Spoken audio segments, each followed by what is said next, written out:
Hey, what's up guys? This is Anthony from Anthony's Customs, and for this video, we're going to be reviewing the Huion GT-220 V2 pen display tablet.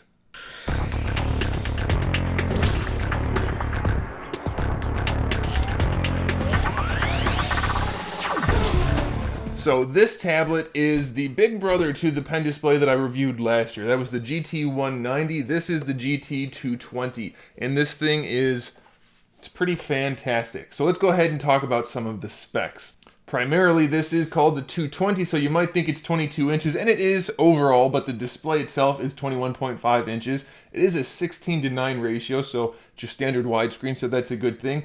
And it has full 1920 by 1080 resolution, which is very good.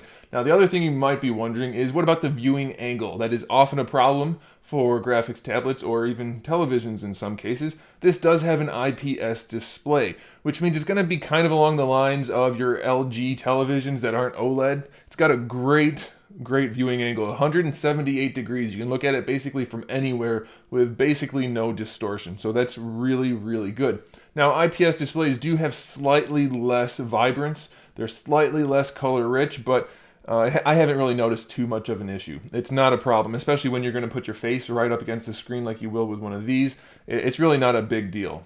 So it's really nice. In fact, it can reproduce 16.7 million colors. So I mean, it's got a pretty good color range. And then the contrast ratio is 1000 to 1, so that's good. And then we also have a little bit of a low brightness. Unfortunately, the brightness is only 250, so it's pretty dim, but it's a graphics tablet, not a TV monitor or computer monitor. So when you're only a few inches away with your face in some cases, I mean, maybe 10 inches away if you're leaning over your desk, you don't want it that bright. You don't want to be staring at a screen that close, that bright. So for me, it's not a problem. I guess some people might want it brighter.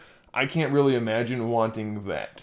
I mean, yes, my Alienware laptop's screen is brighter. My Samsung TV is brighter, but this thing is not those things. So I think that's not a problem at all. It's up to you to decide if it is for you, but for me, it's perfectly fine. And the colors are represented accurately, so that's fine. And then with that high contrast ratio, I don't have any issue with the quality of the screen. It's really not an issue at all. Now, as far as reflections go, that could be an issue. If you take the screen protector off, the glass is perfectly smooth, perfectly glossy, shiny glass. So it does look nice, but it could be an issue for reflections. It does come with a screen protector on it in the package. Now, it's not the kind of screen protector where the entire thing is sticky. It just has 4 tabs of sticky on the corners, and it's got like a paper feel to it. So a lot of people leave it on. That's what I'm doing for now. I'm going to give it a shot like this, and I may end up taking it off, but so far, it does cut down the reflection issue completely. There's almost no reflection, so that's great. And I don't mind the paper feel. I know some people prefer it. I actually like the smooth glass feel, but that's totally up to you. So at least you have the options. You will see some kind of like coloration issues from the screen protector. You know how if you lay plastic on top of a screen, that happens. But once you turn it on, it's really not noticeable in most cases. If you have like a large gray or black spot on your screen, you might see a little bit of rainbow effect, but that's about it. It's really not a big deal. Another good thing about this display is that it has a 5 millisecond response time. So that means when you're putting marks down on whatever it is you're doing, whether it's sculpting or painting or whatever, you're not going to notice a delay, not at all. For a TV to have a low response time for video games, you want it around 20, because most TVs can't go that low. So 5 milliseconds is really good. So I'm very happy with that. I haven't noticed any issues at all with that. As far as inputs go, we have HDMI, DVI, and VGA. Now, it does come with an HDMI cable and a VGA cable. However, if you need to use DVI, which I think most people probably aren't at this point, but if you do need that, you're going to have to get that separately. But the fact that it comes with HDMI, very nice. I'm happy about that. Now, one issue with that is that the inputs are toward the bottom of the display. They're low on the back of the display. So when the cords come out, they can bunch up against the table. Now, with this one or the GT-190 that I've used, I haven't had that be a problem. In fact, I put a little cable keeper type thing around all 3 cables, the power cable, USB cable, and the HDMI cable. I don't have any issue. Now, there is a hinge for the display stand, which if you fold it all the way flat, I guess could be a problem, but I can't see many people folding it all the way flat, so It depends on how you use it. For me, I have no problem, and I keep it at about 45 degrees. And if you stand it straight up, it's not going to be an issue at all. So it's totally up to you. But I did mention, so we can move on to this now, it does use USB, so you have to plug it into your computer via USB. You get that cable also. So you plug it in via that, and then whatever, like HDMI or VGA, and then a power cord. So you have 3 cords coming out of the back. I don't have an issue with those. Some people, I guess, could, but for me, it's not an issue at all. So we did mention the display stand and how that could affect the cords. It hasn't for me because it's a really, really, really great display stand. I love this thing. It connects to the back of the unit just like most of the smaller like LCD wall displays for televisions. So there's like 4 screw holes in the back, and it gives you the 4 screws that you need, and it even comes with a screwdriver in case you don't have one, so you can mount it up no problem. It takes like 2 minutes, very, very easy. And then it has a ratcheting mechanism with a lever so that you can adjust the height of the unit, the angle. And it works very nicely. It's got very small increments between the catches, so you can pretty much adjust it however you want. And having that lever at the top makes it really, really easy to adjust on the fly. You just pull on it and adjust it and let go, and you're done. I like it. I haven't seen, at least in pictures, I haven't used any other display tablets that aren't Huion, but they don't look great from other companies. I haven't used them, so I can't say for sure, but this one, as far as I can tell, looks to be the best. And the bottom of the unit does have a large rubber stopper on it so that it can rest on the table gently right there. And then the display stand has also rubber feet going all the way along the back, so it's not going to slide around on your table. Now it does connect only in the middle of the unit, and it's a fairly wide unit, being a 21.5-inch display, so if you go to the edges of the screen and push, you do get a little bit of wobbling, but you're really going to have to push to notice it. When I'm doing my sculpting and I'm going around ZBrush and I'm pressing on things and clicking on things, I don't notice it at all. So it's not most likely going to be an issue. I suppose it depends on how you have it hinged or what angle you have it set at, but it's not like it's going to fall over or anything like that. It just might flex a little bit depending on how you have it. So I wouldn't worry about it. I think that's just fine.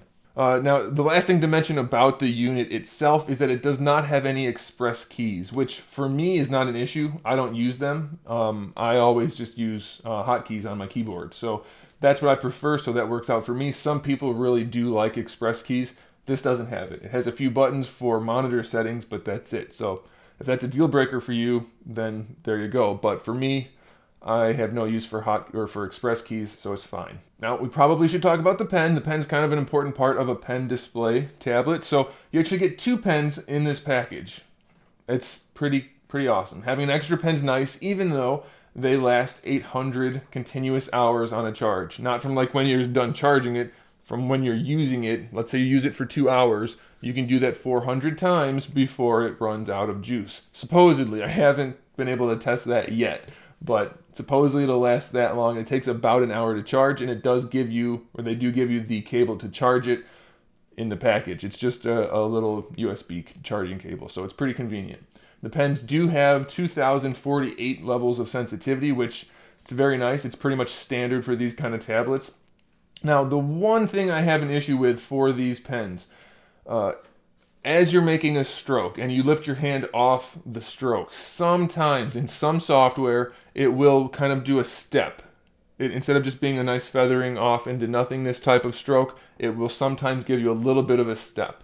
Maybe that's how I'm using it. I don't know. I haven't heard anybody else complain about that, but sometimes it happens. I've noticed. It might just be the way I do my strokes. I don't know, but that's something worth mentioning.